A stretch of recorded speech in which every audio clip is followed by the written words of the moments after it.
Almost हर एक नागरिक कहीं ना कहीं करप्शन से अफेक्टेड है। मेरे साथ हुआ है, गवर्नमेंट में रहते रहते हुआ है। रूल्स इतने कॉम्प्लिकेटेड हैं कि कुछ ना कुछ कोई ढूंढ ही लेगा। ये है hotbed of all corruption. India में तो अगर आप सांस भी ले रहे हो तो कोई ना कोई रूल वायलेट कर ही रहे होगे। जीएसटी में लोगों ने फेक इनवॉइसेस कर करके 300 करोड़ रुपए कमाए। लाइसेंस राज ये होता था कि कस्टम्स या एक्साइज का एक इंस्पेक्टर अपनी फैक्ट्री के बाहर खड़ा रहे। Perfect conditions for corruption. Corruption हुई। अगर आपने करप्शन करनी ही है तो बेस्ट तरीका कोल्यूजन होता है। कोई विदेश से नहीं लाता है कस्टम्स के ऑफिसर या पुलिस के ऑफिसर, यही है आपके भाई, आपका भांजा, आपका चाचा। The golden era of corruption is over. Do you think so? Yes, it is over. Of course it is over यार। When was the last time you paid a bribe? अब ये तो ओपन बताने वाली बात नहीं है। फिर वही बात है ना, मतलब out of how 100 people how many might be corrupt? My estimate is higher than 50%। जब मैं वहाँ पोस्टेड था तो गोल्ड स्मगलिंग होती थी और बिल्कुल इसी वजह से होती थी। जैसे ही टैक्स नॉर्मलाइज हुआ, खत्म अगले दिन से। रिफॉर्म जो होना चाहिए ये परमानेंट जॉब वाला प्रॉब्लमेटिक है मेरे हिसाब से। नमस्ते सर, कैसे हैं आप? नमस्ते अरिहंत, मैं ठीक हूँ। Thank you so much for agreeing to do this. नहीं, it is always a pleasure. बहुत ही इंटरेस्टिंग कॉन्वर्सेशन चल रही है ट्विटर के ऊपर। जी। एक कंपनी है, उसके जो चलाने वाले हैं उन्होंने एलिगेशंस लगाए हैं चेन्नई कस्टम्स के ऊपर। हरासमेंट की कंप्लेंट है। हाँ। और वो इंपोर्ट कर रहे थे कुछ चीज़ें और हाँ। उसके ऊपर बहुत सारे मतलब क्वेश्चंस रेज किए गए। चेन्नई कस्टम्स के भी रिप्लाई आया है। हाँ। और मिनिस्ट्री ऑफ फाइनेंस ने भी इंक्वायरी बिठा दी है। तो एक बहुत बड़ा इशू हो गया। और सबसे जो प्रोमिनेंट चीज़ है, बहुत लोग जो डिफेंड भी करने आए थे कस्टम्स को, चेन्नई कस्टम्स को या गवर्नमेंट को, क्योंकि बहुत बुरी पब्लिसिटी हुई है सरकार की। तो सभी लोगों का जो रिप्लाई आ रहा है ना उस ट्वीट में और उस रिप्लाई कर रहे हैं, उसमें ऐसा कोई भी बंदा नहीं होगा जिसके पास अपनी एक स्टोरी ना हो। जो बिजनेसमैन है, जो इंपोर्ट करता है, उसके पास, हर एक बंदे के पास स्टोरी है। आम आदमियों के भी एक स्टोरी है कि भाई मैं एक अपनी वॉच लेके आया था $50,000 की या $1 लाख की, जो भी है, तो कस्टम्स वालों ने ये कर दिया और इतने ब्राइब मांग रहे थे। मतलब ऐसी भी चीज़ें हैं सर, 10,000 की चीज़ इंपोर्ट करके लाए और 10,000 की ब्राइब मांग रहे। तो ये मतलब क्योंकि आप चेन्नई कस्टम्स में भी पोस्टेड थे, IRS ऑफिसर आप रह चुके हैं, तो आप मेरे को थोड़ा ये फिनोमेना समझाइए कि क्या होता है एक IRS ऑफिसर और जो वहाँ पे कस्टम्स में आपका चार्ज था, आपका एयरपोर्ट पे था, ये सारा जो पोर्ट की बात हो रही है, वहाँ की बात हो रही है। तो क्या होता है ये, कस्टम्स कैसे काम करता है, इसके ऊपर थोड़ा हम डिस्कशन करते हैं। Then we will move on to कि क्या करप्शन के कहाँ पे एवेन्यूज़ हैं और कहाँ पे ये हरासमेंट के चांसेस होते हैं। ठीक है। तो अरिहंत, पहली बात तो वेलकम।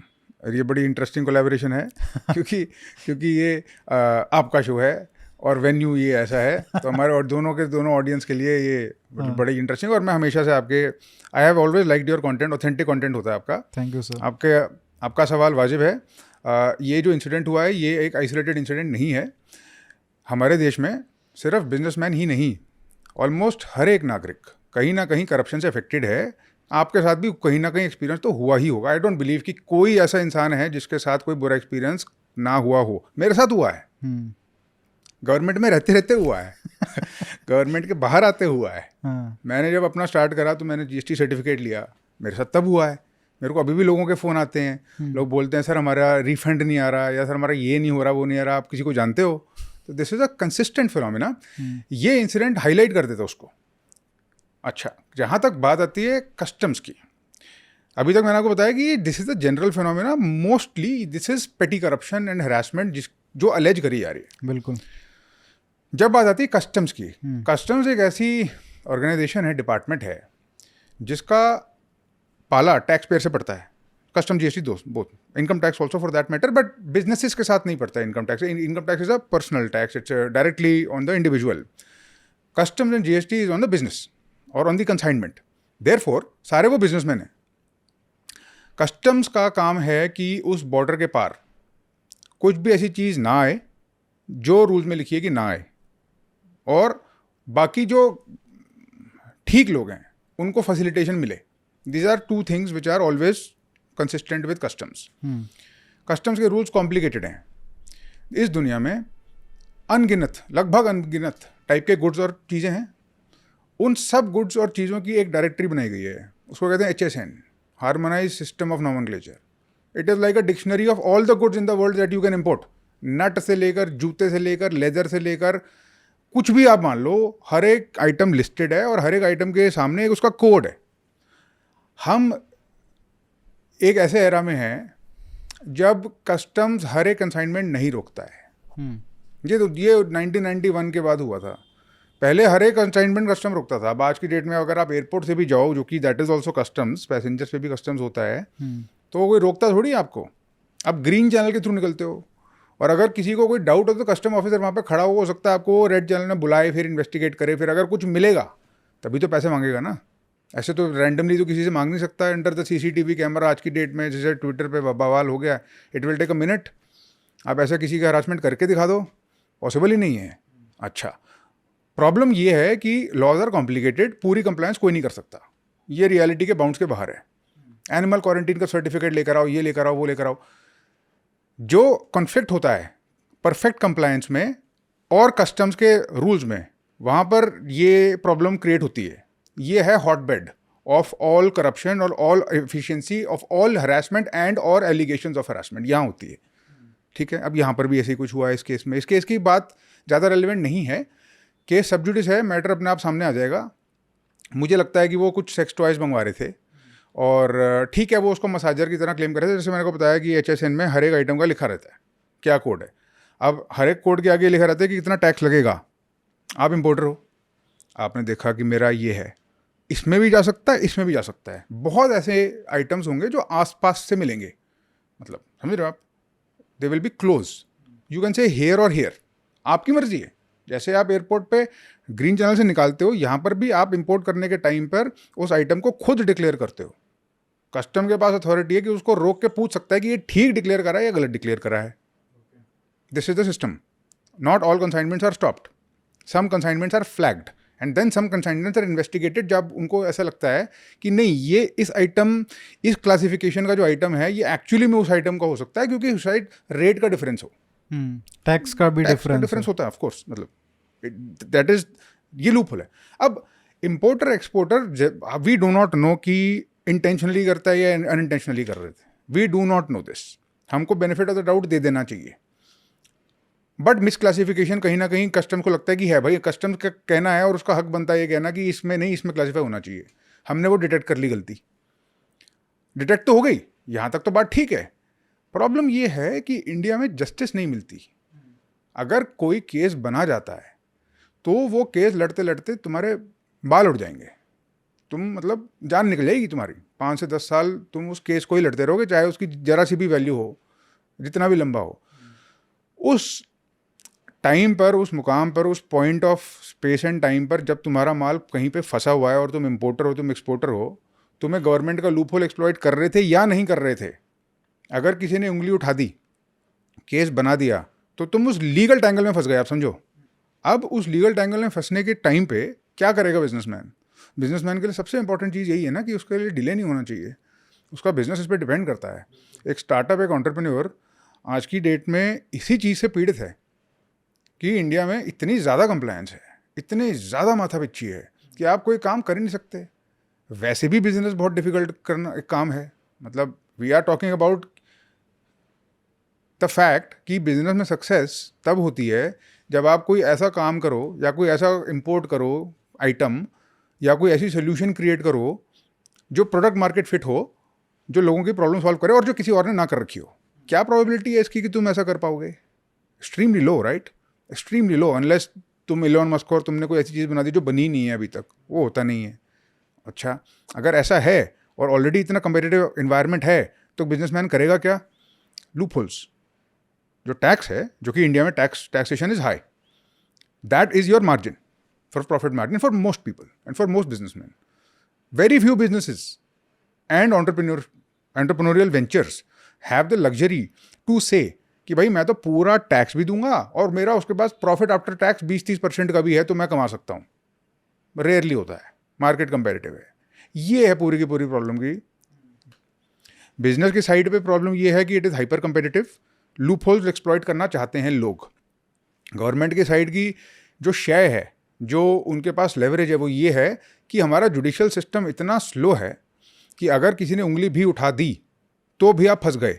ये दोनों के दोनों ग्रे एरिया में ऑपरेट कर रहे हैं। दोनों both parties typically the business and the government are operating and exploiting और getting exploited for this grey area. You understand? ये हो रहा है।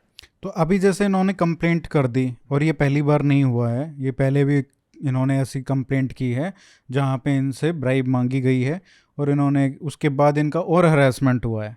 तो बेसिकली मतलब अब लोग बोल रहे हैं कि भाई अब तो तुमने, चलो अच्छा हुआ कि तुमने बोल दिया कि हम अब अपना कंपनी ही बंद कर रहे हैं, कि हम इतने दुखी हो चुके हैं, इतने परेशान हो चुके हैं कि अब बिजनेस करना इम्पॉसिबल हो चुका है।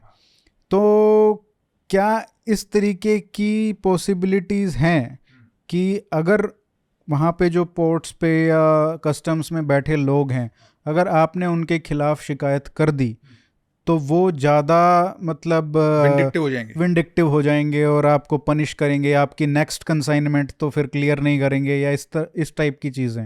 ये पॉसिबिलिटी है। अच्छा। और इतना डिस्क्रेशनरी पावर रहता है कि कम से कम वही घूम फिर के बात आ जाती है, रूल्स इतने कॉम्प्लिकेटेड हैं कि कुछ ना कुछ कोई ढूंढ ही लेगा मोस्ट लाइकली। तो मतलब वो जैसे वो बोला जाता है कि इंडिया में तो अगर आप सांस भी ले रहे हो तो कोई ना कोई रूल वायलेट कर ही रहे होगे, क्योंकि इतने कॉम्प्लेक्स रूल्स हमने बना रखे वही हैं। लाइसेंस दे रहा है। बट ये मैं जरूर बोलूंगा अरिहंत कि कोई भी ऑफिसर बेवकूफ़ नहीं होगा इतना कि किसी रैंडम चीज़ पे हरासमेंट करेगा। कुछ लीगल चीज़ पकड़ेगा, पहले गलती पकड़ी जाएगी, उसके बाद कुछ हरासमेंट होगी, या वो करेक्ट केस होगा, या वो एक ऐसी टेरिटरी में चला जाएगा जहाँ पर हमारे लोगों हमारी बात करने का कोई मतलब नहीं। We will not know bribe offer करी गई थी या ब्राइब ऑफर मांगी गई थी। We do not know this, right? वो तो आप एस्टेब्लिश करने में आपको बहुत सालों साल लग जाएंगे कि ब्राइब वाला केस जो है, लेकिन आपने कौन सी टेक्निकल आप ग्लिच में फंस गए वहां पे, वो तभी प्रूव कर देगा कि भाई इस कोड में नहीं, इस कोड में आना चाहिए था। इस कोड में नहीं, एनिमल क्वारंटीन का सर्टिफिकेट नहीं है। हाँ। आपने, चलो ठीक है, आपने एक आइटम इंपोर्ट करा जिसके अंदर क्लासिफिकेशन का इशू, तो आपने क्लासिफिकेशन मान ली, बट उसके साथ चार्जर थे जो कि आपको अलग से डिक्लेयर करने चाहिए थे, आपने डिक्लेयर ही नहीं करे वो, उसको मिल गई है। और ऐसे बहुत सारे कंसाइनमेंट्स में होता ही होगा कि कुछ ना कुछ परफेक्ट कंप्लायंस नहीं है, और उसके पास उंगली उठाने का हर जगह हक है, और हर जगह आदमी यही सोचता होगा कि यार क्या करूं मैं। उसको भी पता है, even the officers they know businessman की क्या प्रॉब्लम है।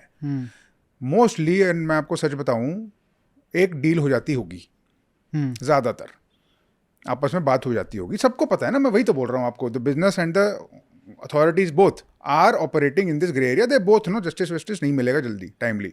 किसी की हार जीत डिटरमिन हो ही नहीं पाएगी, ये हमें पता है। अब ऑन द पॉइंट क्या करोगे? कॉस्ट बेनिफिट एनालिसिस करोगे ना।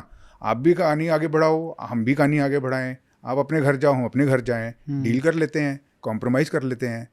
ये है करप्शन का हॉटबेड, और यही है उसकी वजह। और कभी कभार जब अनबन हो जाती है या जब लड़ाई हो जाती है तो ऐसे केसेस सामने आते हैं उभर के।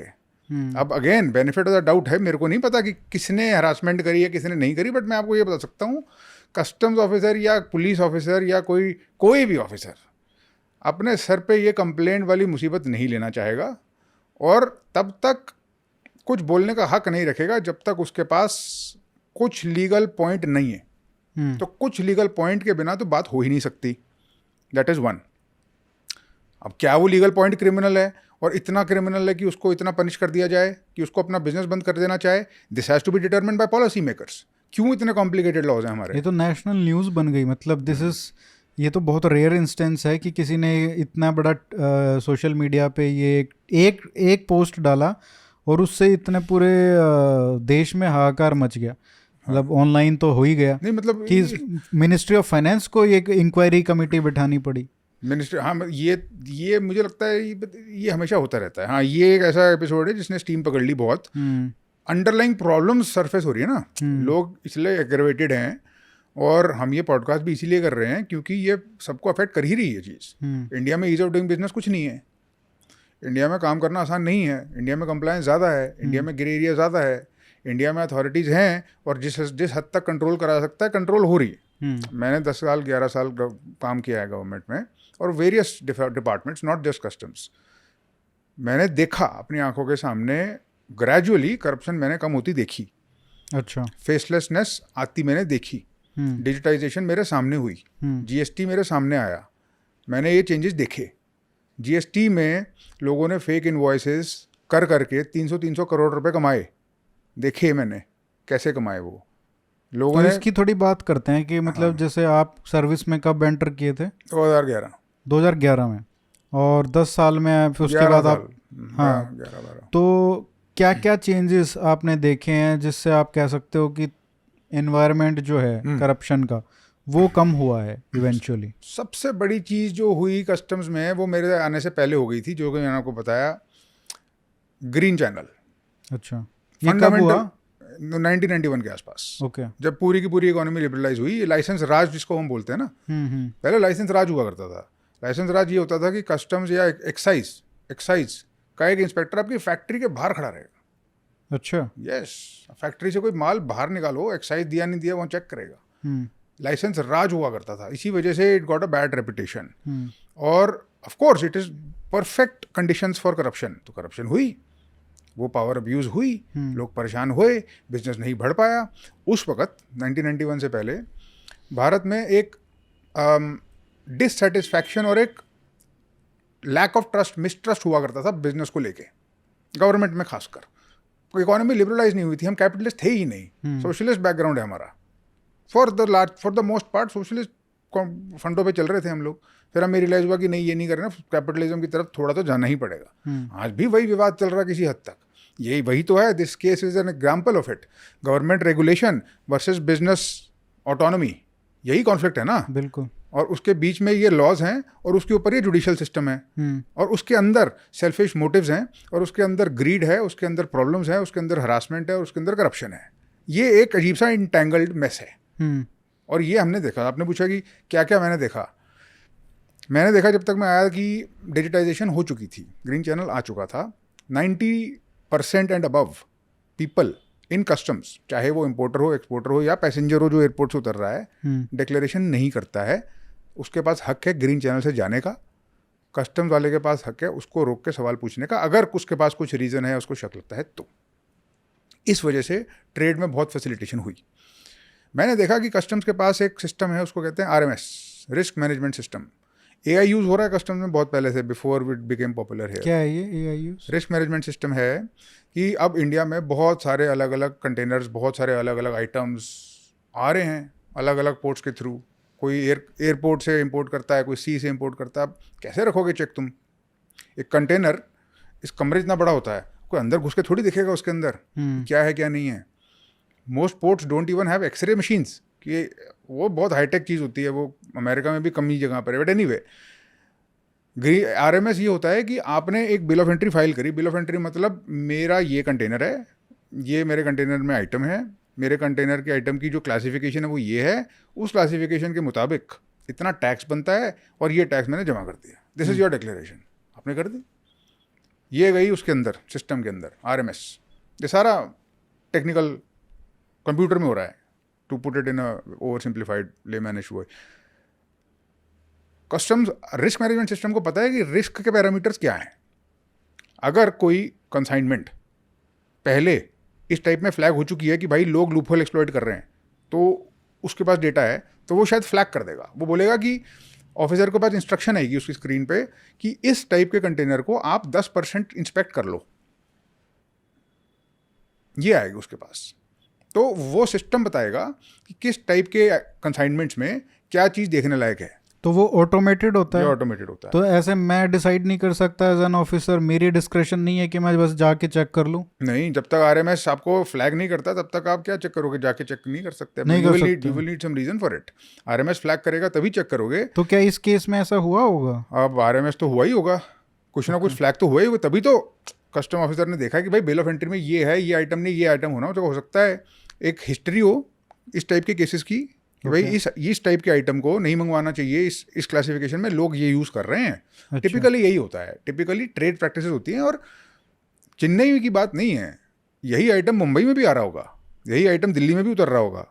और between customs there is a national gateway, there is a national highway of information. मतलब आपको पता है कि कहाँ पर क्या केस बना है। मैंने so basically RMS of each customs RMS is centralized. हाँ, तो वो बेसिकली सबको Yes. रिले करता है इन्फॉर्मेशन. Yes, it knows कि भाई इस आइटम में मिसक्लासिफिकेशन हो रही है, चोरी हो रही है, इसको रोको.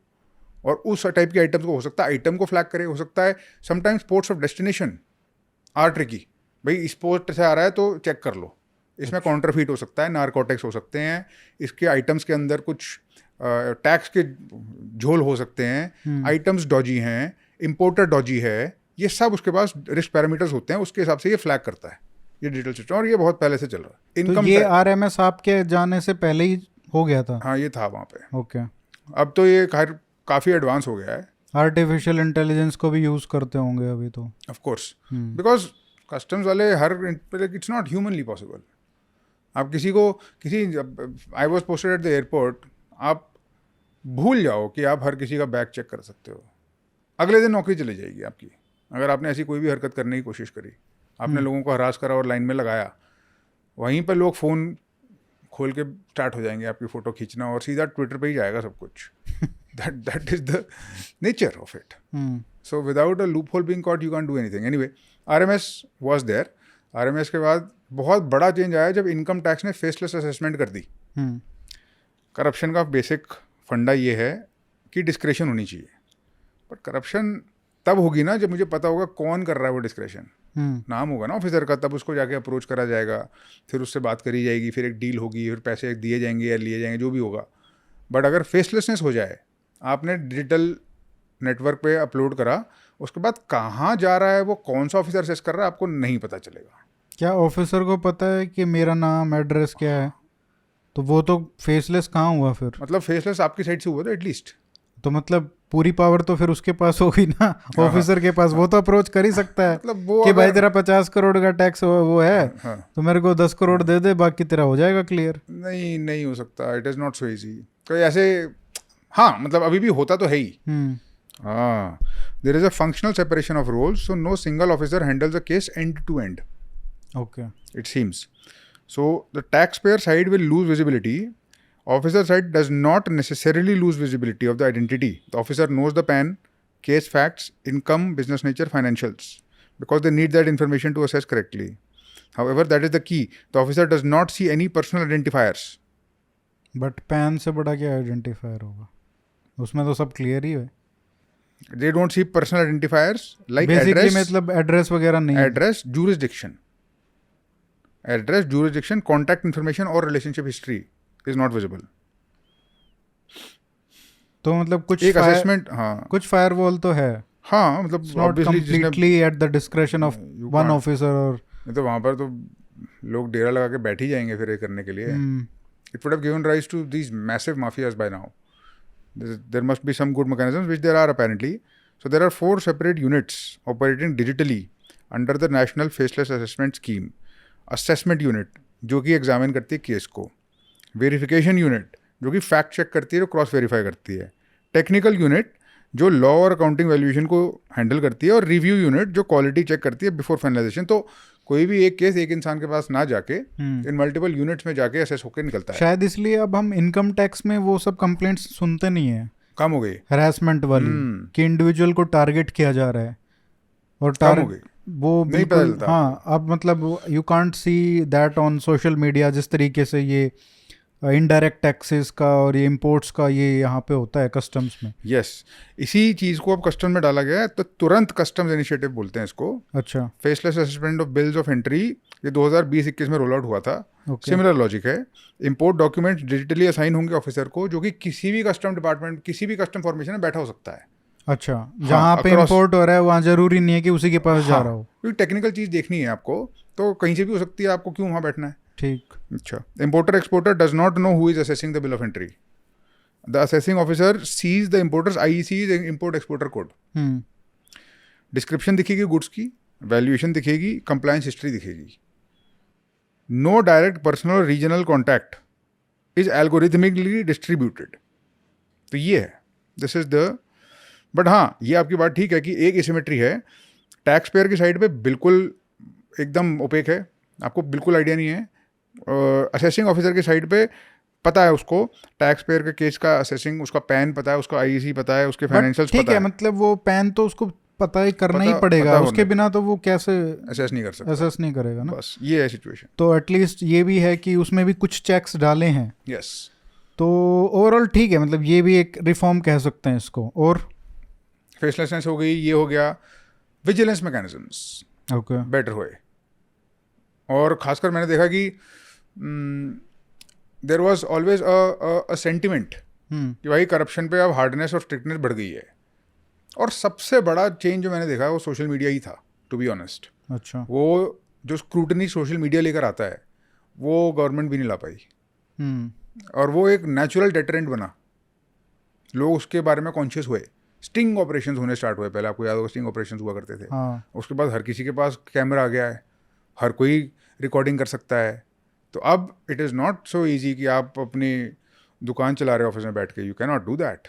तो आपको लगता है कि ये जो कंप्लेंट हुई है, अब ये तो वो वाली बात है कि तलवार के ऊपर one of गिर के many- शहादत दे दी एक कंपनी ने, बट इससे बहुत बड़ा चेंज आएगा, कम से कम एक डर बैठेगा ऑफिसर्स में, या फिर कुछ चेंज नहीं होने वाला? नहीं, कुछ चेंज नहीं होने वाला ड्रास्टिकली, मुझे ऐसा लगता है।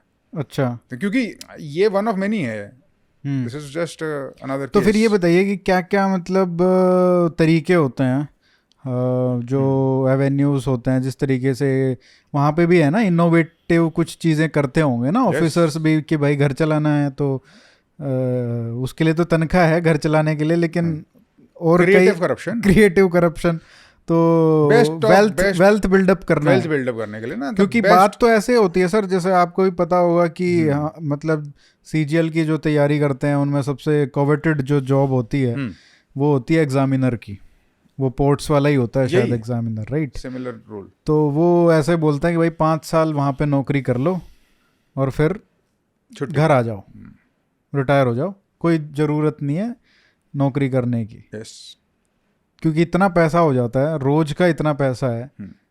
और कई लोग हैं जो मतलब कई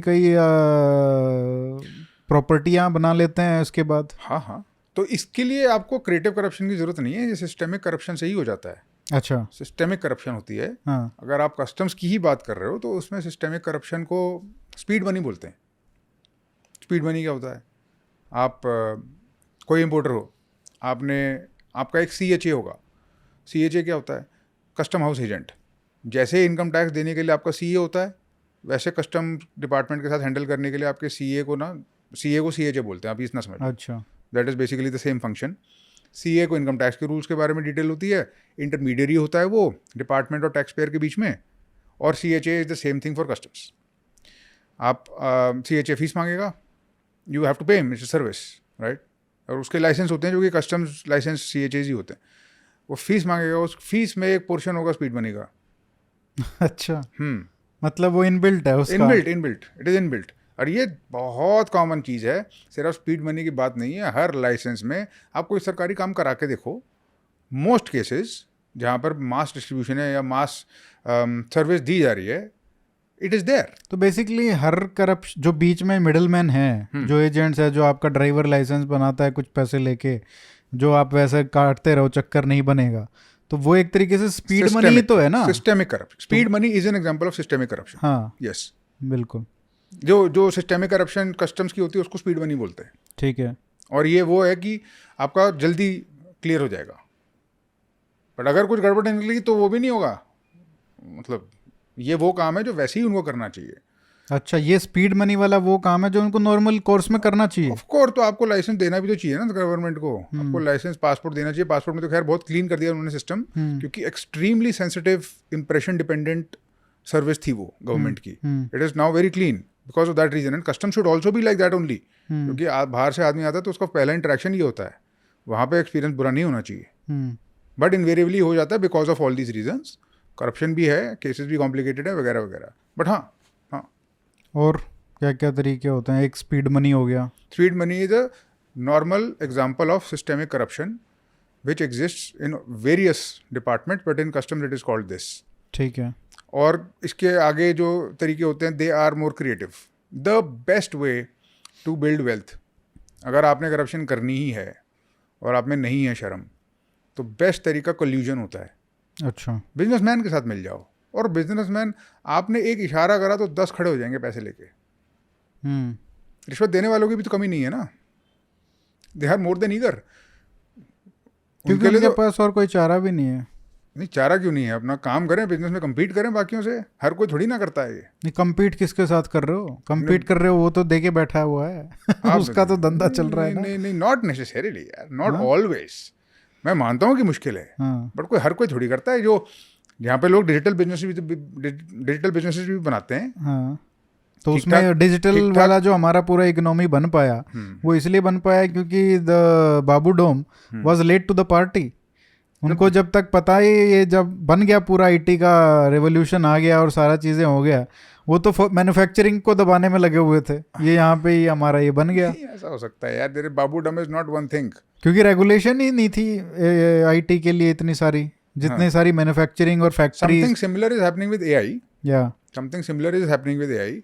बट हाँ, मतलब देयर इज करप्शन, कोई डिनाई तो कर ही नहीं रहा इस चीज़ को, ये होता ही है और गवर्नमेंट के पास होता है। बट मैं एक और चीज़ आपको बता दूँ, ये बात बहुत इंपॉर्टेंट है बोलनी, कि कोई विदेश से नहीं लाता है कस्टम्स के ऑफिसर या पुलिस के ऑफिसर, यही हैं आपके भाई, आपका भांजा, आपका चाचा, that is what it is. ठीक है, तो एक ही जगह से आते हैं वो।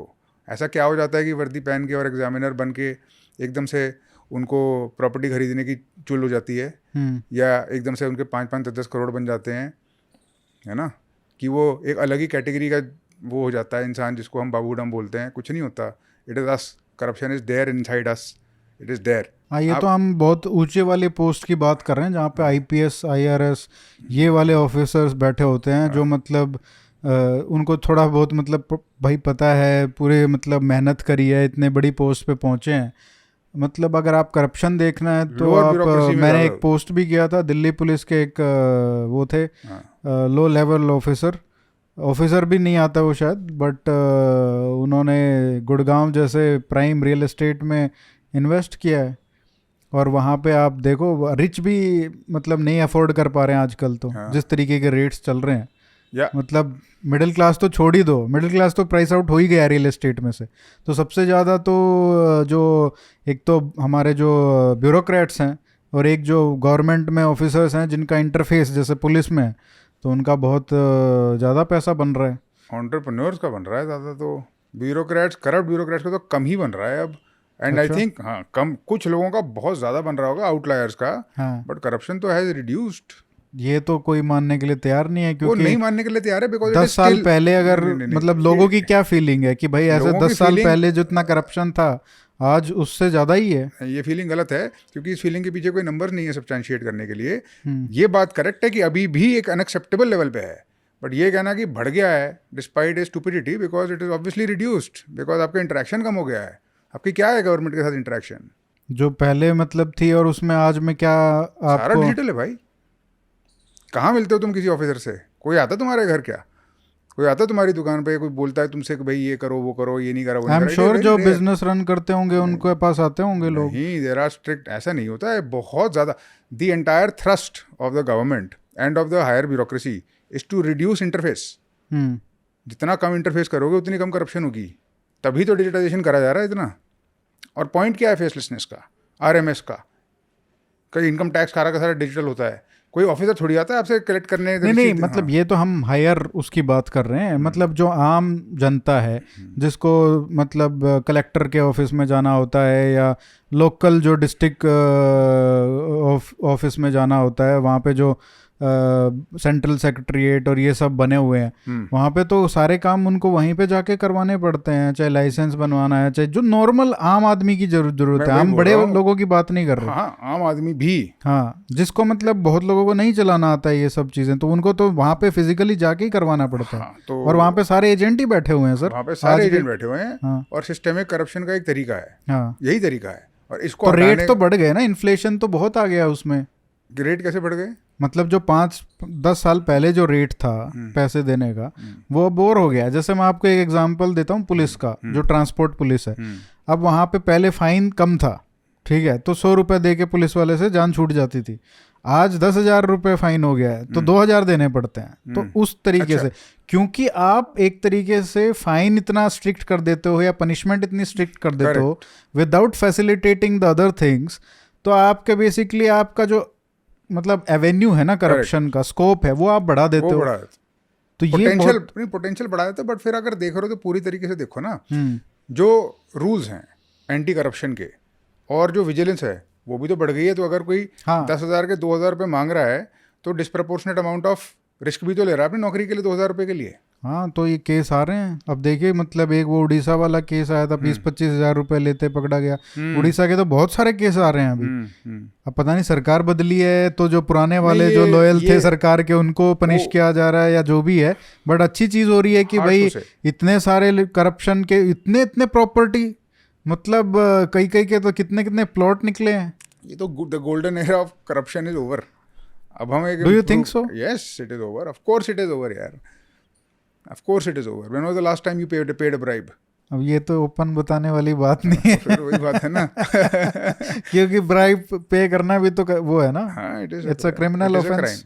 yes corruption is reducing, and it is reducing because of digitization, not only from the government's effort but because of social media की चलो vigilance। ये हम व्यूअर्स को छोड़ देते हैं क्योंकि वो ज़्यादा बेटर बता पाएंगे और वो एनोनिमस अकाउंट से बता भी सकते हैं, कमेंट्स में बता देंगे कि क्या कब उन्होंने लास्ट पे किया था ब्राइब, और उनके पर्सनल एक्सपीरियंस में 10 साल पहले और आज के कंपैरिजन अगर हम करें करप्शन बढ़ गया है या कम हो गया है, तो वो अपने एग्जांपल्स भी दे सकते हैं और किस डिपार्टमेंट में क्या क्या करना पड़ा। तो I think this will be a good reality check for us, क्योंकि हो सकता है कि हम यहाँ पे बैठे हैं बहुत बड़े शहरों में तो हमको ना करना पड़ता हो इतना, हमारा इतना इंटरफेस ना हो। मैं तो आपको अपने गवर्नमेंट के 11 साल के एक्सपीरियंस का क्रक्स बता रहा हूँ। मैंने करप्शन को कम होते देखा, that is my observation, and I was inside, so of course you get to know more. I think वो जो सिस्टम्स क्रिएट किए गए हैं वो definitely they are helping.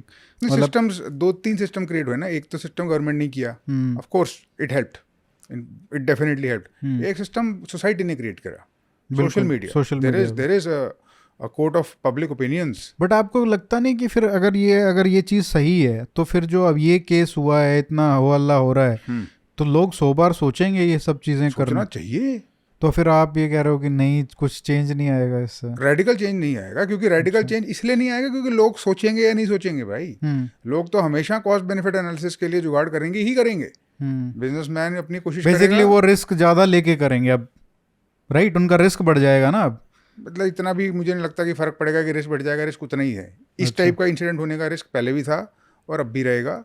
I don't think there will be a drastic change. Drastic change तब आएगा जब ये जो अंडरलाइंग फैक्टर्स हैं जो अलाउ कर रहे हैं इसको, फैसिलिटेट कर रहे हैं इसको, वो एलिमिनेट करे जाएं। वो हैं extremely slow judicial process, justice मिलेगा ही नहीं 10-15 साल तक, जो कि अल्टीमेटली धमकी वही बनती है ना, और ये कॉम्प्लेक्सिटी ऑफ लॉस। ये 2 फंडामेंटल फोर्सेज हैं जो अलाउ कर रहे हैं ये। जब इनको आप एलिमिनेट करोगे तो करप्शन के इंसेंटिव्स ही कम हो जाएंगे। जब इंसेंटिव्स ही कम हो जाएंगे तो बाय डिफ़ॉल्ट इंसान मानेगा उसको। बट आप उसको उसके मॉरल और एथिकल अपील या उसको फियर के थ्रू अगर उसको करने की कोशिश करोगे कंट्रोल, तो you will get moderate success. क्या आपको लगता है कि जो ब्यूरोक्रेसी है किसी भी डिपार्टमेंट की, जैसे हम चेन्नई कस्टम्स की बात कर रहे थे और अभी ये केस आ गया है, तो क्या एक कलेक्टिव कोटरी होता है किसी भी डिपार्टमेंट में? मतलब या कोई ऐसा है कि कुछ लोग उसको, क्योंकि ऐसा बोला जाता है जैसे कि भाई अगर कोई ऑफिसर है और वो ईमानदार रहना चाहे तो भी नहीं रह सकता। कट वाला जो चीज़ बोलते हैं कि ऊपर से नीचे तक फ्लो करता है पैसे, कि एक ले रहा है तो सबको लेने पड़ते हैं, अगर नहीं लोगे तो ज़्यादा पकड़े जाने के चांसेस है। तो क्या ये सच है कि जैसे वो एक पूरा डिपार्टमेंट, या कहीं और भी बात करें, ये एक एग्जाम्पल है चेन्नई कस्टम्स का, बट टेक एनी डिपार्टमेंट, क्या वहाँ पे एक सिस्टमेटिक करप्शन तो फिर वही है कि सभी अगर करें, नहीं तो अगर एक भी नहीं कर रहा है तो वो तो जो ले रहे हैं उनको फिर डर लगा रहेगा कि भाई ये तो कभी भी हमारे खिलाफ पड़ सकता है। बिल्कुल गलत है, ऐसा बिल्कुल नहीं होता है। और होता है एग्जैक्टली वही है जो आप बाद में कह रहे थे कि कोई आदमी नहीं लेता है। एग्जैक्टली यही होता है, बहुत सारे लोग नहीं लेते और जो लोग लेते हैं उनको डर लगा रहता है। और इतना भी नॉर्मलाइज नहीं है कि हर कोई ले रहा है और लंच पे बात ही हो रही है कि तूने नहीं लिया क्या ऐसा नहीं होता है। वाटर कूलर कन्वर्सेशन यही हो रही है नहीं, मतलब नहीं ऑफिस बनता में है। नहीं नहीं कि नहीं आज नहीं, कितना बनाया तूने। कोई सीन नहीं है। मतलब आपस में 2 या 3 लोगों की कोटरी हो सकती है, अच्छा 2 या 3 ऑफिसर्स की और 2 या 3 ट्रेड के या बिजनेसमैन की कोटरी हो सकती है, बट ये कहना कि पूरा डिपार्टमेंट जिसमें कई सारे ऑफिसर इन्वॉल्व हैं वो सारा का सारा लगा हुआ है, पॉसिबल है भी नहीं। इसलिए क्योंकि अगर हम 20-30-40 ऑफिसर की बात कर रहे हैं एक छोटे से कमिश्नरेट में, जैसे तो मान अब फिर से हम चेन्नई कस्टम्स पे आ गए, कितने ऑफिसर्स होंगे जो इन बेसिकली जिनके हाथ में पावर है और जो पैसे ले सकते हैं या लेने की क्षमता रखते हैं, इन द सेंस जिनके पास अपॉर्चुनिटी है, वो मैं पूछना चाह रहा हूँ। 100 के आसपास, 100 के आसपास 100-200 मान लो, जो कि सारे के सारे ट्रांसफरेबल हैं और होते रहते हैं। कोई होते आता है रहते कोई जाता है, 100 तो कार्टर स्ट्रेंथ होगी वहाँ। हाँ 100 एक आर्बिट्रेरी नंबर है, ज़्यादा कम हो सकता है। तो उसमें से कितना लेते होंगे? मतलब out of how 100 people how many might be corrupt, you are asking? Yes my estimate is about, मतलब higher than 50%। This is my estimate, okay. मेरा अपना खुद का एस्टिमेट है ये। मुझे लगता है मोर देन 50%। तो विच इज टू से आई ये क्वालिफाई तो इट। बहुत ज़्यादा है, मतलब 50% तो। हाँ ये है मोर देन 50%। और करप्शन की स्ट्रिक्ट डेफिनेशन फॉलो करके मैं बता रहा हूँ। हम्म मतलब कुछ भी कोई कर रहा है कैश या, में या, काइंड में, तो उसको हम अगर करप्ट बोल रहे हैं टेक्निकल रूल्स के हिसाब से 50% ज़्यादा होगा मुझे लगता है। ये तो वही बात होगी कि भाई मतलब पूरा डिपार्टमेंट करप्ट नहीं है, 90% करप्ट है तो। नहीं, 50% के ऊपर तो 100 भी होता है। But when I am saying 50, I am not saying 70, I am saying 50 के आसपास हो सकता है। अब ये एक बहुत ही आर्बिट्रेरी सब्जेक्टिव सी मेरी असेसमेंट है, कितनी करेक्ट है कितनी नहीं मुझे नहीं पता, बट 50 से ऊपर होगा मुझे ऐसा लगता है। क्या आपको लगता है कि ये सभी डिपार्टमेंट्स में 50-60% रहता है, या कुछ डिपार्टमेंट्स में कम, कुछ डिपार्टमेंट्स में ज़्यादा? क्योंकि आपने बहुत सारे रोल्स एंड रिस्पॉन्सिबिलिटीज हाँ 11 साल के करियर में आपने लिए। मैं 1-2 जगह ऐसे पोस्टेड था जहाँ पे करप्शन थी ही नहीं, क्योंकि मौके ही नहीं थे। अच्छा वही लोग थे, सेम पीपल, जिसको पहले वहाँ पे पोस्टिंग कर आया वो उससे पहले वहाँ पर गया, फिर वो बाद में वहाँ गया। But it is situation dependent. Same आदमी है, सेम आदमी है और दूसरी जगह जा रहा है तो वहाँ पे करप्शन इसीलिए नहीं कर रहा है क्योंकि मौका नहीं मिल रहा है। करेक्ट। तो ये कैसे हम कर सकते हैं कि मौका ना दिया जाए? क्योंकि आपका एक्सपीरियंस ऐसा रहा कि जहाँ पे मौका ही नहीं था, तो वहाँ से आप क्या लेसन सीख सकते हो कि जो दूसरी जगह जहाँ पे एवेन्यूज हैं वो आप वहाँ के लेसन वहाँ पे इम्प्लीमेंट कर सको? 1-2 जगह जहाँ पर मौका नहीं था, इसलिए नहीं था क्योंकि जैसे एग्जाम्पल भी दे सकते 2 एग्जाम्पल देता हूँ मैं आपको। एक था LTU बोलते थे उसको, अच्छा लार्ज टैक्स पेयर यूनिट।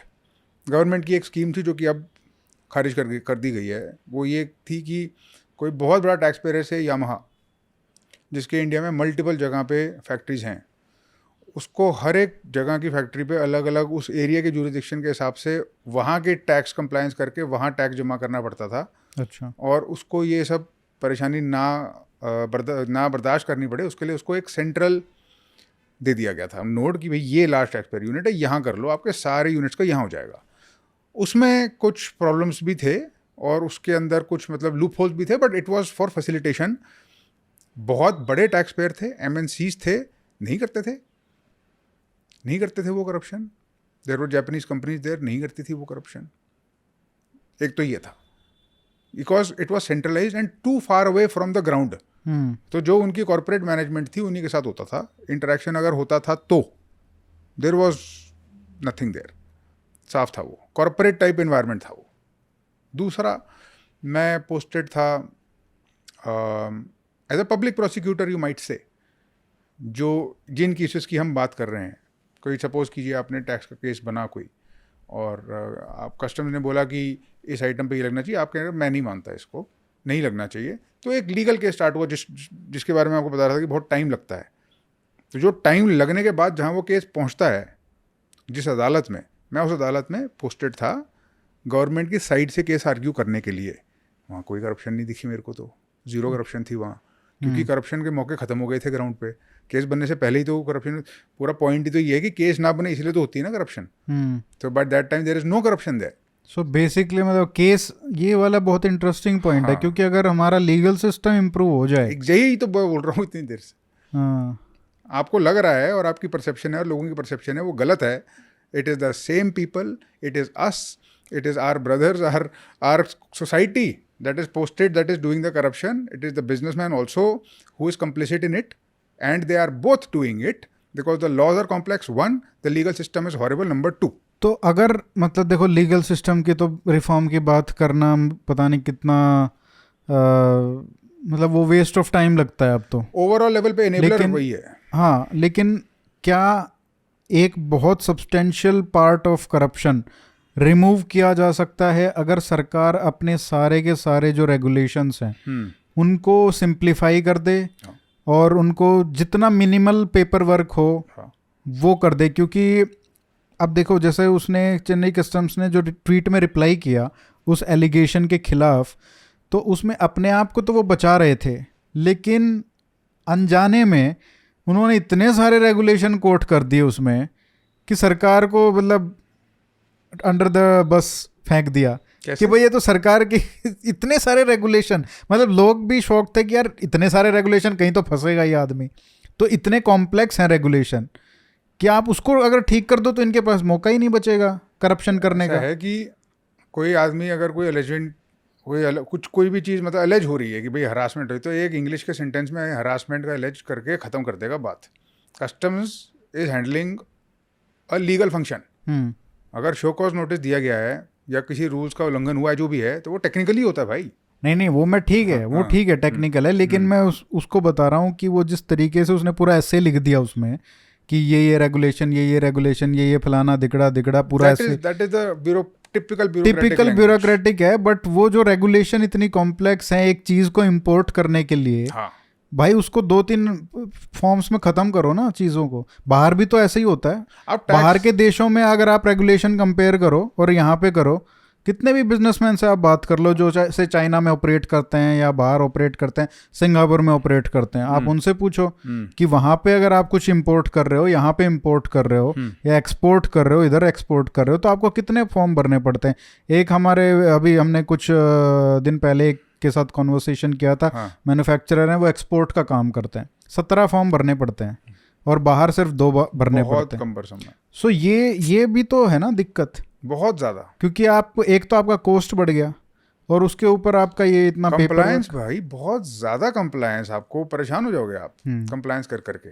ये वाली बात है. फिर हम इसकी बात करते हैं क्योंकि जब ट्रम्प कहता है कि हमारे जो टैरिफ, एक तो टैरिफ और नॉन टैरिफ बैरियर्स हैं एंट्री के, तो ये तो नॉन टैरिफ बैरियर्स ही तो हैं. जब इंपोर्ट कर रहे हैं आदमी तो उसकी लाइफ को हेल बना दो, तो आप क्या इंपोर्ट करेगा. ऐसा है कि आपकी बात बिल्कुल ठीक है, उसकी लाइफ हेल्प बनी हुई है. हाँ, बट ये सेंटेंस गलत है कि उसकी लाइफ हेल्प बना दो.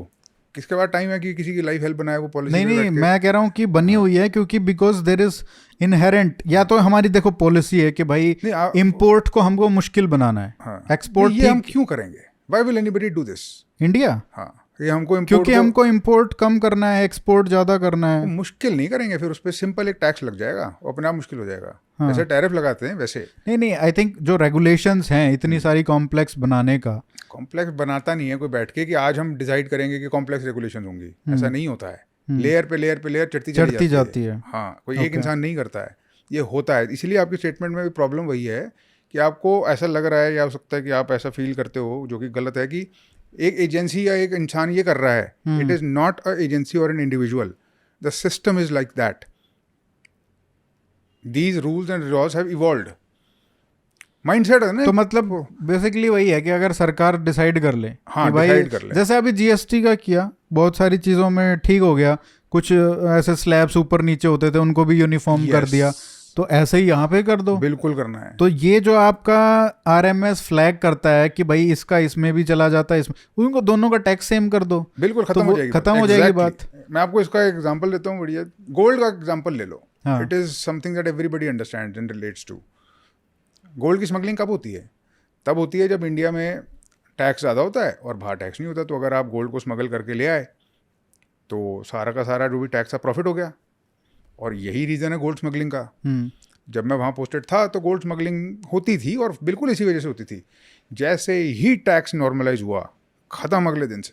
यस ऑफ कोर्स, क्यों करेगा? बट सिस्टमेटिक हो गई होगी इंडिविजुअल लेवल पे. जैसे आज भी मैं सुनता हूँ कि लोग दुबई से लेके आ रहे हैं इंडिविजुअल लेवल पे. I don't know the rackets, कि वो भी माफिया जो ऑपरेट करते थे कि वो एनएल कैविटी में और वो सब लेके आते थे, वो पता नहीं कितना है, कितने स्केल पे केरला में तो सुनने को मिलती रहती है. बट रैम्पेंट था. रैम्पेंट था उस टाइम बट पे। इंडिविजुअल लेवल पे शायद अभी भी है क्योंकि दुबई में कम है रेट और यहाँ पे ज्यादा है 19-20 का फर्क, मतलब कोई करते होंगे लोग, बट आई डोंट कि नो गए हैं तो भाई लेके चलो कुछ। As a scalable business model for the smuggling mafia हाँ इट वो is useless now. Okay but for individual थोड़ा बहुत इंसेंटिव के लिए कोई करता हो तो करता हो, मतलब इतना बड़ा रिस्क लेने का कोई मेरे हिसाब से तो नहीं है सेंस। बट जैसे ही नॉर्मलाइज करा, खत्म हो गया।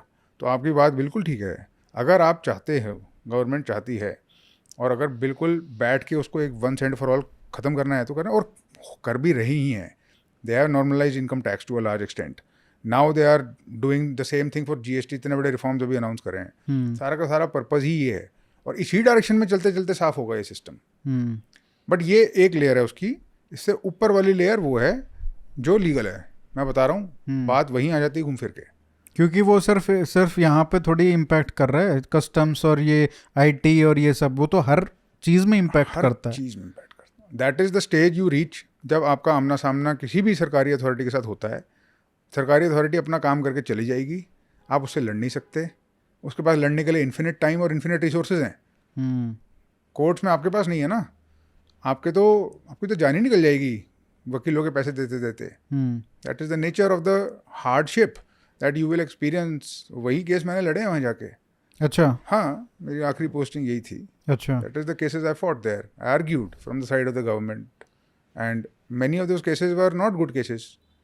Some of the cases were good cases, but it is true कि ज़्यादातर cases ऐसे थे जो बहुत साल पुराने थे, तो चलते चले आ रहे थे, और जब आदमी लड़ता चला जा रहा था फिर वो हमारे को तो I was being paid by the government to argue those cases, but उसका जो लॉयर था वो तो उसे पैसे ले ही रहा होगा ना। बिल्कुल बड़ी बड़ी पार्टीज थी और वो केसेस चल रहे थे। इसको कैसे सॉल्व करोगे? अब ये पहले सॉल्व करो, ये जल्दी जस्टिस जल्दी मिलेगा ना। बाहर के देशों में देखा, France is very quick with this, particularly France. तो केस स्टडी जल्दी जस्टिस दे, आपको जजमेंट मिलेगी फास्ट। अपील करना है तो अपील होगी फास्ट, आर्या पार हो जाएगा। आप जैसे वहाँ पे थे 11 साल, आपके साथ कितने सारे ऑफिसर्स होंगे आपके बैच के लोग और सब। आज आप देखते हो उनको तो आप वेल्थ वाइज उनको कभी वो देखते हो कि भाई अच्छा इसने तो इतना पैसा बना लिया? सुनते हो, मतलब देखते क्या? सुनते हैं, सुनते तब भी हो? सुनते थे, अब भी अच्छा। सुनते हैं। मैं तो वो कभी भी वहाँ पे फिट नहीं हुआ। I was a weird outsider, बिल्कुल मतलब ही नहीं बनता था वो। एक बॉडी बिल्डर इन सब चीज़ों के बीच में मेरी तो दाल गली ही नहीं वहाँ, टू बी फ्रैंक। बट हाँ, ये बातें हम रेगुलरली सुनते थे, और ये बहुत गॉसिप वाली बातें होती थी, और आज तक समझ नहीं आया कि असलियत क्या है। बट ये सर आसान नहीं होना चाहिए, क्योंकि सरकार के पास तो अपने सरकारी कर्मचारियों का, ब्यूरोक्रेट्स का, पुलिस ऑफिसर्स का, सबका डेटा है, सबका पैन है, सबकी प्रॉपर्टी डिटेल्स हैं, उनके घर वालों की डिटेल्स हैं। तो भाई आप देख लो कि कौन अपने पत्नी के नाम पे ले रहा है, कौन अपने बच्चों के नाम पे प्रॉपर्टी ले रहा है, क्योंकि ज़्यादातर अब बच गया है पैसा सारा रियल एस्टेट का, ब्लैक मनी का, राइट। तो आप बस अगर वो भी देख लो तो आप पीएमएलए का केस आराम से उनके खिलाफ बना सकते हो, आप उनको पकड़ सकते हो। बिल्कुल, और ये हो रहा है टू अ लार्ज एक्सटेंट। ये डिक्लेरेशन अब मैंडेटरी हो गए हैं। आपको डिक्लेयर करना पड़ेगा अगर आप सपोज कुछ टैक्स में कुछ करते हो, और आप ऑफ कोर्स बिजनेसेस के साथ डील करते हो, तो बिजनेस के फाइनेंशियल्स आपके पास होते हैं। आप अगर किसी बिजनेस के शेयर्स खरीदते हो तो भी आपको डिक्लेयर करना पड़ेगा कि आपने शेयर खरीदा है। आपको हो सकता है कुछ ऐसी एडवांटेज हो सकता है आपको पता ही हो कि इसका केस सॉल्व होने वाला है, शेयर का प्राइस ऊपर जाएगा, तो आप खुद को एनरिच कर सकते हो। इस टाइप के रेगुलेशंस गवर्नमेंट ने बना दिए हैं, और बहुत स्ट्रिक्ट कर दिया है। इतना स्ट्रिक्ट कर दिया है कि करप्शन अभी भी हो रहा है। जो भी कर रहा है अपने रिस्क पे कर रहा है, इस लूप होल को एक्सप्लॉइट करके कर रहा है। इस चीज़ को एक्सप्लॉइट करके कर रहा है कि सामने वाले के पास कोई ऑप्शन नहीं है, एक्सटॉर्शन हो रही है, और ये तब तक चलती रहेगी जब तक एकदम टाइट फुल प्रूफ ना हो जाए, सोसाइटी की तरफ से, गवर्नमेंट की तरफ से, और लीगल तरफ से। इन तीनों तरफ से सर्कल करके इस मेनेस को निकाल के, निचोड़ के निकाला जा सकता है, पर उससे पहले नहीं। इंसान की फितरत है, आप उसको पावर दोगे तो वो यूज़ करेगा। स्टैनफोर्ड प्रिजन एक्सपेरिमेंट फिलिप जम्बार्डो करके एक बड़ा लेजेंडरी साइकोलॉजिस्ट उसने करा था। स्टैनफोर्ड के बच्चे थे ये, which is to say that elite college, बड़े अच्छे पले भर के जो है अमेरिकन एलीट टाइप के बच्चे थे। 24-25 बच्चे इसने लिए। He divided them into 2 groups, prisoners and guards, चोर पुलिस।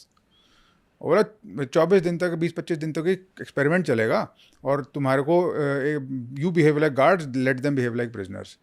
उन्होंने इतना सीरियसली ले लिया उसको कि वो मतलब ह्यूमिलिएट करने लग गए गार्ड्स। अथॉरिटी मिल गई उनको, सूडो अथॉरिटी, इसका कोई मतलब नहीं है और इसको इतना ज़्यादा सीवियर हो गया, मेंटल टॉर्चर इतना ज़्यादा करने लग गए उनको। और जो प्रिजनर्स थे उनका मोराल, उनकी मोटिवेशन, उनका माइंडसेट इतना छोटा और इतना कंस्ट्रिक्टेड और इतना प्रिजनर लाइक हो गया by default because of the role that was given. Experiment को बंद करना पड़ा 6 दिन में। ये स्टैनफोर्ड, ये प्रिजन एक्सपेरिमेंट था। ये क्या दिखाता है? ये दिखाता है कि अगर आप किसी को अथॉरिटी देते हो, लोगों को कॉन्टेक्स्ट में वो अथॉरिटी यूज़ करते हैं और जिस टाइप का रोल सोसाइटी आपको दे देती है आप वैसे हो जाते हो। तभी तो मैं कह रहा हूँ ये कस्टम्स हो गया या कोई इनकम टैक्स हो गया या पुलिस हो गया या लेबर इंस्पेक्टर हो गया, कि बाहर के दूसरे प्लेनेट से थोड़ी ना आते हैं, यहीं से आते हैं ना। और वही है That कि is the किस thing. कॉन्टेक्स्ट में आप ऑपरेट कर रहे हो। जैसे कोई भी ब्यूरोक्रेट जब Correct. सेंट्रल गवर्नमेंट में आके ऐसे ऑफिस में बैठता है जहाँ पे 100-200 और ब्यूरोक्रेट बैठे हैं आपकी तरह ही बिल्डिंग में, Yes. उनके पास उतनी एवेन्यूज कुछ होता नहीं है। इट बेसिकली कंसिडर्ड पनिशमेंट आप पोस्ट। सेक्रेटेरिएट में चले जाओ, नहीं वहाँ पे होती। बतेरे है ही नहीं कोई। उनका कोई इंटरफेस नहीं है। बिल्कुल लेकिन फिर वही आप ब्यूरोक्रेट को उठा के आप बना दो उसको डीएम। पब्लिक इंटरफेस होगा। डीएम बनाते ही उसकी पावर, उसकी चौड़, सब कुछ वापस Yes. आ जाता है। This is Stanford, this is why corruption happens. एक और बड़ा इंटरेस्टिंग एक्सपेरिमेंट, एक एक्सपेरिमेंट में क्या करा इन्होंने कि स्टैनली मिलग्राम का एक्सपेरिमेंट है, ये भी क्लासिक एक्सपेरिमेंट ही है। एक इंसान को बोला कि भाई आपको ना शॉक देना है, इलेक्ट्रिक शॉक दूसरे वाले इंसान को, और वो वहाँ बैठा हुआ इन्होंने दिखाया, वो एक्टर था एक्सपेरिमेंट तो, बट उस शॉक में एक डायल सा बना दिया इन्होंने कि अगर आप इसको इतना घुमाओगे तो 50 वोल्ट का जाएगा, ज़्यादा घुमाओगे तो 100 का जाएगा और 500 का जाएगा। और पीछे जो है एक बंदा लैब कोट खड़ा पहन के खड़ा हो गया, अथॉरिटी फिगर उसके आगे। एक्सपेरिमेंट उस पर हो रहा है, जो उस टाइल को घुमा रहा है, वो उसको ऑर्डर दे रहे हैं कि चलो घुमाओ, और सामने वो एक्टर तड़प रहा है वगैरह, और घुमाओ, वो और तड़प रहा है। वो जब तक बोलते रहे 65-70% लोग घुमाते गए उसको। उनके खुद की कॉन्शियंस कुछ नहीं कही, साइलेंट। अथॉरिटी फिगर था। अथॉरिटी फिगर जब होता है आसपास तो हमारे मॉरल्स निकल जाते हैं पता नहीं कहाँ, पतली गली से बाहर। That is what that experiment shows. Interesting. Yes, then there is the banality of evil. हैना आरेंट। बनालिटी ऑफ ईविल ये है कि ईविल के लिए कोई स्पेशल प्राणी की ज़रूरत नहीं है, हम सब में उसकी कैपेबिलिटी है और अच्छी खासी है, और गंदी से गंदी हरकतें नॉर्मल से नॉर्मल लोग करते हैं और करने की क्षमता रखते हैं। बस मौका मिलना चाहिए, मौका, कॉन्टेक्स्ट और ये कंडीशंस क्रिएट हो जाएं। ईविल की बनालिटी का मतलब जैसे आम चलते फिरते हम बात नहीं करते चाय पीने की, वैसे है। That is the nature of evil. Evil का नेचर ये नहीं है कि मैं बहुत फोकस और मोटिवेशन से किसी को तंग करूंगा। ईविल का नेचर ये है, करप्शन का नेचर ये है कि मेरे को फ़र्क नहीं पड़ता। It is driven by ignorance, it is not driven by motivation to malice. ये हैना आरेंट की जो बनालिटी ऑफ ईविल मैं बता रहा हूँ, वर्ल्ड वॉर 2 में जिन लोगों ने, नाजी जर्मनी के ऑफिसर्स ने डिज़ाइन करे थे वो कॉन्सेंट्रेशन कैंप्स, और बैठ के इंजीनियर करा था कि इतने लोग एक दिन में ऐसे मर पाएंगे, इसलिए सबसे एफिशिएंट सिस्टम है, ऐसे मारेंगे। वो बहुत नॉर्मल बीवी बच्चों वाले लोग थे। That is the banality of evil, that is the banality of corruption. ये कहीं दूर से नहीं आता है, ये कहीं कस्टम्स की बात नहीं है, ना ये पुलिस की बात है, ना ये किसी और की बात है, ये हर जगह है। आप कॉन्टेक्स्ट दो, लोग करप्शन करेंगे। तो फिर हमारा जो ये सारे एक्सपेरिमेंट्स जिस तरीके से आपने बताया, क्योंकि आपका साइकोलॉजी में भी बहुत इंटरेस्ट है, तो और एक पॉलिसी डिज़ाइन नाम की एक चीज़ होती है, तो क्या इन सब फैक्टर्स को मिला के हम ऐसी पॉलिसीज़ बना सकते हैं, ऐसे स्ट्रक्चर्स बना सकते हैं, ऐसे सिस्टम्स बना सकते हैं जिसके तहत जो भी जहाँ पे भी पावर का अब्यूज़ होता है सबसे ज़्यादा, ब्यूरोक्रेसी में, पुलिस में, वहाँ पे आप ऐसे सिस्टम्स बना दो using human psychology, using all this policy designs, जहाँ पे आप वो सारा जो स्कोप है ख़त्म कर दो अब्यूज़ का, वो आप ख़त्म कर दो। बिल्कुल। तो ऐसा क्या हम, मतलब जैसे यूपीएससी का एग्जांपल ले लेते हैं क्योंकि बहुत बात होती है और आप पढ़ाते भी हो लोगों को, कोचिंग भी प्रोवाइड करते हो, तो क्या वहाँ पे क्या रिफॉर्म्स होने चाहिए जो आपको लगता है कि ये तो ज़रूरी है अगर इस सिस्टम को रिफॉर्म करना है? मैं आपको एक बहुत इंटरेस्टिंग बात बताता हूँ, साइकोलॉजी और इसके इंटरफेस। एक चीज़ होती है बिहेवियरल इकोनॉमिक्स, नड्ज थ्योरी, शायद आपने सुना हो। हाँ। आइडिया ये है कि नॉर्मल इंसान डिसीजन मेकिंग लॉजिकली नहीं लेता है, इमोशंस पे लेता है, और जिस टाइप के चॉइसेस उसके सामने रखोगे उस टाइप की बिहेवियर वो करने लग जाएगा।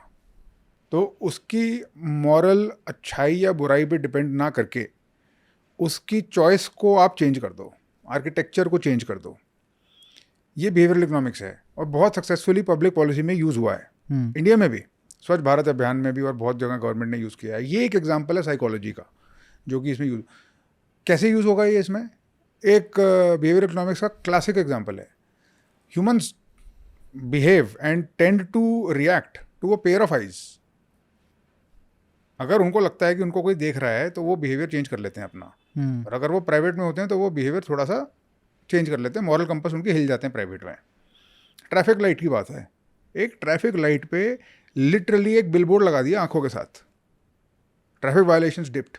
अच्छा, yes, that's behaviour economics, good smart policy. Of course for corruption you need various mechanism, उसका तो एक लेयर होगा ये, बट इस टाइप की नसीम साइकोलॉजी निकोलस तालेब इसको बुलशिट साइंस बोलते हैं, बिहेवियरल इकोनॉमिक्स बिहेवियरल इकोनॉमिक्स को, क्योंकि आँख वाला बात है। जैसे एक और चीज़ है, आँख वाला बात है, एक दिन देखेगा दूसरे दिन पता चल जाएगा आँख है, कोई रियल आदमी नहीं है। उसी तरीके से जैसे 3D का वो बना देते हैं नीचे ब्रेकर, है ना, स्पीड ब्रेकर, ठीक है, एक बार फुल हो जाएगा। बुलशिट साइंस कहाँ से है जब बुलशिट है ना, but doesn't work, it does work beyond a point, it does work beyond a point ही है। हम कौन सा कह रहे हैं कि इरेडिकेट कर देगा, हम कह रहे हैं तुम्हारे को एक 5,000 रुपये का बिलबोर्ड लगाकर अगर 10% तुम्हारी वो कम हो रही है और 5 जाने बच जाएंगी उसकी वजह से, तो वो बुलशिट साइंस है क्या? बट कैसे वो एक बार हो जाएगा ना, दूसरे दिन तो सबको पता ही चल जाएगा कि नॉर्मल आंखें हैं। People keep coming and going, it is not as if हर कोई यही जानेगा और उसका मोटिव रहेगा। मैं ये बोल रहा हूँ कि एक सबकॉन्शियस इफेक्ट होता है इस चीज़ का। मतलब ज़्यादा इफेक्ट ये होगा कि एक पुलिस वाले को खड़ा कर दो वहाँ पे, बट उसको खड़ा करो, फिर उसकी सैलरी दो, पॉइंट दीज या आर कैमरा लगा दो, चेरी ऑन टॉप टाइप वो है ये इंटरवेंशंस। ये हार्डकोर इंटरवेंशंस रिप्लेस नहीं कर सकते रेगुलेशंस, ये रेगुलेशंस को थोड़ा सा ईजी कर सकते हैं। फॉर इंस्टेंस एक और एग्जांपल देता हूँ आपको। एक गवर्नमेंट चाह रही थी, डेनमार्क की या नॉर्वे की कोई गवर्नमेंट थी, कि भाई लोग सेविंग नहीं कर रहे हैं, people are not saving and people are spending too much. तो गवर्नमेंट जब इनको सैलरीज मिलती थी अपनी कंपनी से, तो इन्होंने एक रिफॉर्म इंक्लूड करा जिसमें बाय डिफ़ॉल्ट आप अगर कुछ नहीं करोगे तो 10% सेव कर देगा वो, बट अगर आप चाहते हो कि ना सेव हो तो आप उसको टिक हटा दो और वो आपको मिल जाएगा। तो जो डिफ़ॉल्ट था ना, उसने डिफ़ॉल्ट मोड को चेंज कर दिया, बस इतना। 20% इंप्रूवमेंट इन सेविंग्स। कौन कहता है ये बुलशिट साइंस है? आई थिंक उसको एक बार देखते हैं हम, दोबारा देखेंगे तो default choices will get preferred. I think long term पे देखना चाहिए उस चीज़ को, क्योंकि जैसे अगर आपको याद हो तो मोदी जी ने भी वो किया था कि वो अपना LPG वाला जो, वो तो नज थ्योरी नहीं था बेसिकली, वो एक अपील था। उससे अगर आप परसेंटेज वाइज कंपेयर करोगे तो बहुत सारे लोगों ने छोड़ा था वो, and that was not the default setting. Delhi government ने किया था शायद डिफ़ॉल्ट सेटिंग चेंज, कि अगर आपको सब्सिडी चाहिए तो फॉर्म भरो, करेक्ट, और उसमें चॉइस आर्किटेक्चर, हाँ, तो उसमें कोई इम्पैक्ट नहीं आया क्योंकि सबने भर दिया। अच्छा, तो it could be faulty also, या so it may not work in all, but I think you should read Taleb और उनका जो आर्ग्यूमेंट्स है इसके ऊपर, बिहेवियरल और नज थ्योरी के ऊपर। वो I think is famous writer जिसने वो नज वाला जो बुक लिखा है, रिचर्ड थेलर। हाँ, सो उसका भी क्रिटिसिज्म जो तालिब ने किया है, I think that is very interesting. But anyway, so मतलब हम क्या, आखिरी में हम क्या ऐसे रिफॉर्म्स जो सरकार को आप चाहोगे कि कम से कम ब्यूरोक्रेसी रिलेटेड या क्रीम ऑफ ब्यूरोक्रेसी, जिसका सबसे ज़्यादा क्रिटिसिज्म होने लग गया है ब्यूरोक्रेसी में, UPSC से जो लोग सेलेक्ट होते हैं। एक तो देखो NV भी है कि ये लोग पढ़ के एक एग्ज़ाम निकाल के और फिर पूरी ज़िंदगी राज करते हैं देश के ऊपर। तो आपने भी छोड़ा तो आपने भी कुछ देखा होगा कि भाई कुछ तो गलत हो रहा है ना, इसलिए मेरे को मज़ा नहीं आ रहा है, या तो सिस्टम आपको रख नहीं पाया, that is an organisational failure, कि वो अच्छे लोगों को रिटेन नहीं कर पा रहा है। तो ये भी तो एक बहुत बड़ा फेलियर है ना किसी भी ऑर्गेनाइजेशन। दोनों फैक्टर्स थे, पुश और पुल फैक्टर दोनों थे, दोनों। तो आई थिंक ऐसे तो एवेन्यूज़ होने ही चाहिए ना कि आप जैसे लोगों को भी अकोमोडेट कर पाए, वो वहाँ पे ऐसे स्ट्रक्चर्स होने चाहिए ब्यूरोक्रेसी में भी, या जो बाहर के अच्छे लोग हैं उनको ले पाए, लेटरल एंट्री, दोनों चीज़ें। वो तो हो ही नहीं पा रहा है इफेक्टिव। मुझे ऐसा लगता है कि एक रिफॉर्म जो होना चाहिए, ये परमानेंट जॉब वाला प्रॉब्लमेटिक है मेरे हिसाब से। परमानेंट जॉब नहीं देनी चाहिए। 5-10 साल के बाद फिर से री असेसमेंट होनी चाहिए, इवैल्यूएशन होनी चाहिए। और ये परमानेंट जॉब बहुत हद तक प्रॉब्लमेटिक मुझे इसलिए लगती है क्योंकि आपका सारा का सारा फोकस एक पॉइंट के बाद इसकी कंजर्वेशन पे हो जाता है। इसको प्रिजर्व करना आपका प्राइमरी ऑब्जेक्टिव बन जाता है। इसको प्रिजर्व करने के लिए सिर्फ ये नहीं है कि आपने किसी से पैसे ले लिए। इसको प्रिजर्व करने का सबसे अच्छा तरीका ये है कि आप कुछ भी मत करो। Do not act as less as possible. वो that is also commission, because corruption, there are acts of omission, there are acts of commission. Act of commission होगी कि भी मैंने जाके कुछ गलत करा। एक्ट ऑफ ओमिशन होगी कि मेरे को जो करना चाहिए था मैंने नहीं किया। हर एक्ट ऑफ ओमिशन कमीशन पकड़नी आसान नहीं है, बट अगर आपका प्राइमरी पर्पस आपकी नौकरी को बचाना है तो आप कम से कम करने की कोशिश करोगे। आप ज़्यादा से ज़्यादा पावरफुल लोगों के साथ टच में रखने की कोशिश करोगे। आप एक नेटवर्क बनाओगे और आप ऐसे लोगों के साथ उठोगे बैठोगे जहाँ पर आपको पास सब इन्फॉर्मेशन आती रहे। आप प्रिजर्व रहो भाई, आपकी आइडेंटिटी उस पर डिपेंडेंट, आपका घर उसके ऊपर चलता है। मुझे नहीं लगता है कि ये कंड्यूसिव है। मेरी ऑर्गेनाइजेशन हो कोई, मैं तो यही चाहूँगा कि भाई बेस्ट टैलेंट आता रहे, उस पर काम करता रहे और वो रिसाइकल और रिपर्पस होता रहे। बेस्ट आइडियाज़ भी आएंगे। बट लाइक आई सेड, अगर मैंने कुछ सीखा है 10 साल 11 साल करके, ये which is very different from podcast, it is that reality is complicated. बातें करना बहुत आसान है, आगे अगर इतना आसान होता तो जाके करके देखो, आ जाएगा समझ में। Reality is complicated and messy. Therefore अगर आपने लैटरल एंट्री करनी है और आप कहते हो कि भाई आप एग्जाम ही ऐसा कर दो कि हर 5 साल में रिशफल होगा, तो काउंटर आर्ग्यूमेंट ये है कि जिसको पता है कि उसके पास 5-10 साल के लिए है तो और उसके बाद वो और करेगा। शायद वो चाहेगा कि अपने आप को और एनरिच करे। वो फिर जहाँ उसके बाद नेक्स्ट जाना है उसको, वहाँ दोस्तियाँ ज़्यादा बनाएगा। तो it's complicated, it's not so easy. और अगर इतना ईजी होता तो कर चुकी होती government. They are smart people there, they are not idiots. So that is the case. तो सोल्यूशन तो दिया है नहीं आपने। सोल्यूशन यही है इसका कि इसको किसी तरीके से रेगुलेट करके, तो इसका सोल्यूशन मेरे हिसाब से ये है। अभी प्रॉब्लम ये है कि यार वो परमानेंट जॉब, मुझे लगता है वो डिसइंसेंटिवाइज करती है एक्चुअल इनोवेशन को। दूसरी साइड है ये प्रॉब्लम कि अगर आप परमानेंट जॉब नहीं देते तो there will be other problems. I think this is the better problem to have. ये मेरा जवाब है। अच्छा, this is the much better तो प्रॉब्लम। एटलीस्ट मतलब कम से कम उनको टॉस पे तो रखना ही चाहिए कि भाई देयर इज अ पॉसिबिलिटी कि आपको निकाला जा सकता है एट द वेरी लीस्ट। और ये तो है भी 56J करके एक है कंपलसरी रिटायरमेंट, बट सर आपको भी पता है कि बहुत हर साल मुश्किल कम नहीं है। वो परमानेंट जॉब ही है। देखो, मोर और लेस आपको कोई निकाल नहीं सकता। मतलब सरकार भी चाहती है तो भी कुछ नहीं कर पाती ब्यूरोक्रेट्स का। मैं ये बोल रहा हूँ कि सिर्फ ये जो करप्शन है ये तो टॉलरेट करने की ज़रूरत ही नहीं है किसी को। अब जिस लेवल पे हम जाना चाहते हैं, गवर्नमेंट जाना चाहती है, भारत जाना चाहता है, आसपास भी नहीं जा पाएंगे अगर हम ये सब बकवासबाजी होती रही तो। It has to be eliminated. ये तो एलिमिनेट होगा ही। और एलिमिनेट होगा कैसे? ब्यूरोक्रेट को पत्थर मार मार के नहीं होगा। ये तब होगा जब आप समझोगे कि ये वहीं से आ रहा है जहाँ पे बाकी आ रहे हैं। इस सिचुएशन और कॉन्टेक्स्ट को चेंज करना पड़ेगा, तब हटाएगा। इसके इंसेंटिव ही एलिमिनेट कर दो। इंसान को एलिमिनेट करने से कुछ नहीं होगा। You are just shooting the messenger. नहीं, वो बात बिल्कुल सही है। सिस्टम्स को इम्प्रूव करना पड़ेगा। और वो जो बात हमने की कि आपको ये इंसेंटिव ही ख़त्म करने पड़ेंगे, स्कोप ही ख़त्म करना पड़ेगा बाय सिस्टमेटिक रिफॉर्म्स।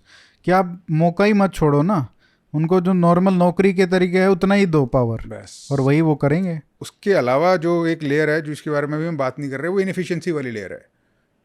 बहुत सारे रेगुलेशंस तो हैं, बट वो रेगुलेशंस कंप्लाई करने के बाद कौन सा काम हो जाता है आपका? That inefficiency and the lack of innovation. जितने स्मार्ट लोग हैं और जिस लेवल का आउटपुट देते हैं, मेरे को तो नहीं लगता कि कोई भी कंपैरिजन है। वो कैसे होगी? अल्टीमेटली आपको ये दोनों चीज़ें अगर एक साथ सॉल्व करनी है तो कहीं ना कहीं ये परमानेंट जॉब वाले जो एक सैक्रोसैंक्ट स्ट्रक्चर है, इसको फ्रैक्चर कर देना चाहिए। इसको फ्रैक्चर करना चाहिए। और जो लोग अपने करियर में, सर बहुत सारे ऐसे ब्यूरोक्रेट्स हैं जिन्होंने बहुत अच्छा काम किया और रिस्क भी लिया, बहुत फ़ायदा भी हुआ होगा देश को, लेकिन उनको बाद में कोर्ट इंक्वायरीज फेस करनी पड़ी। कई साल, 10 साल, 15, कई तो गुजर गए।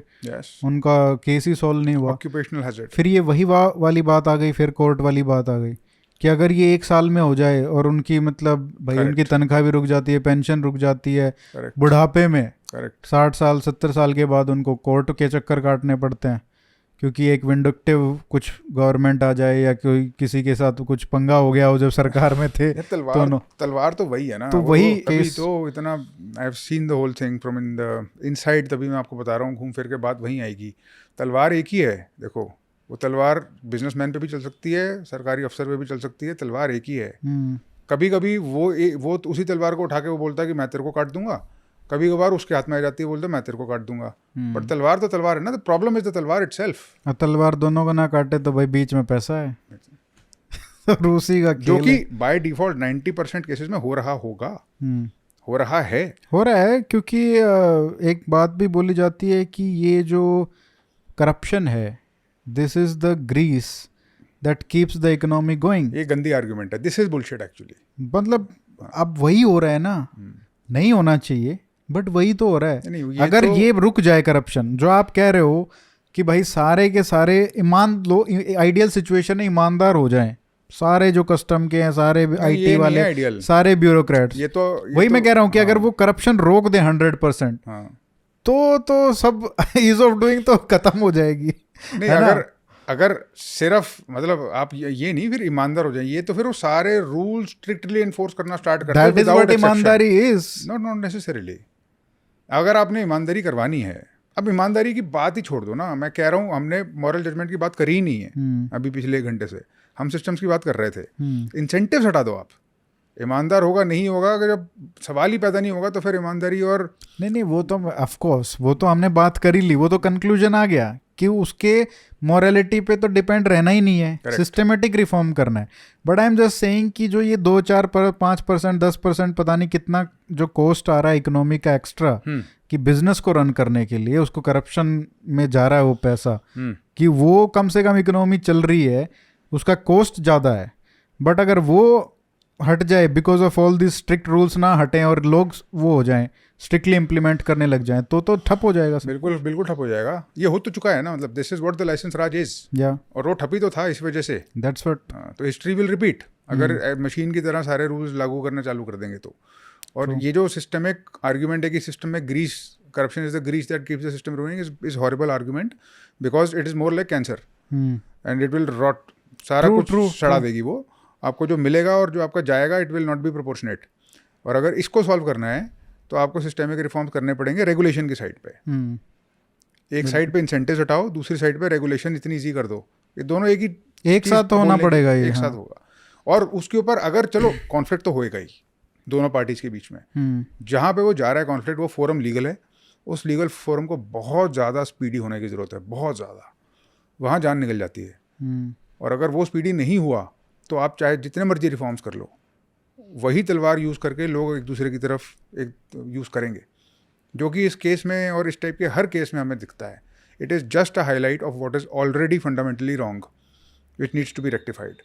Sir thank you so much, brilliant discussion, और बड़ा मज़ा आया मुझे तो, बहुत मज़ा आया ऐसे ही हमने ये डिस्कस किया विदाउट एनी प्रिपरेशन और ये सब, बट आपका ऑथेंटिक होता है। और मुझे ये मतलब मैं आशा करता हूँ कि जो मैंने आपको बताया इट वाज रियल, जो मैंने एक्सपीरियंस करा है वही चाहिए सर, ऑथेंटिसिटी और कुछ नहीं। I have told you exactly what I have seen. बिल्कुल, thank you sir, thank you so much. Thank you Arihant.